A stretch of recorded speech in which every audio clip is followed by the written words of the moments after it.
Okay naman. Sprain lang, MCL sprain. So, 1 to 2 games pahinga. 1 to 2 games lang naman. Pero ngayon, nung nararamdaman mo, I mean, physically muna kasi... Honestly, wala naman talagang wala mo nang masakit. Pero sabi nga ng doktor namin na kailangan ipahinga muna, palakasin muna. Pero thankful ako na hindi grabe ba? Walang masakit.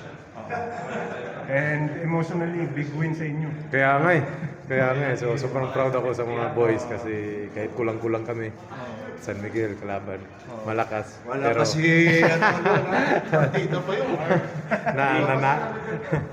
nanalo pa. So, sobrang proud ako. Minessage ka raw ni Kim bago na game o parang may sakit kasi Masama yung pakiramdam niya eh. Pero sabi ko nga sa kanya,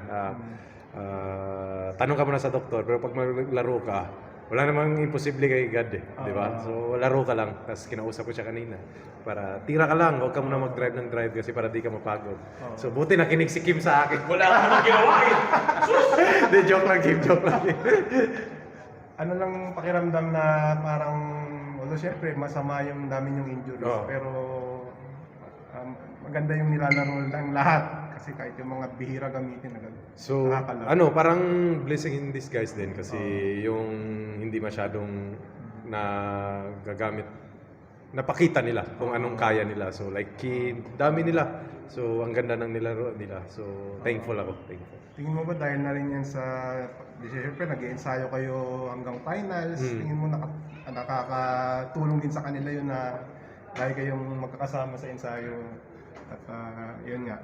Siguro laking tulong din yung mga experience lalo na nung umabot kami ng finals, yung mga ganong bagay. Siguro tapos everyday pa kami. Kami yung palagi talagang sa ensayo, bakbakan talaga. So laking tulong din talaga sa kanila. Thank you.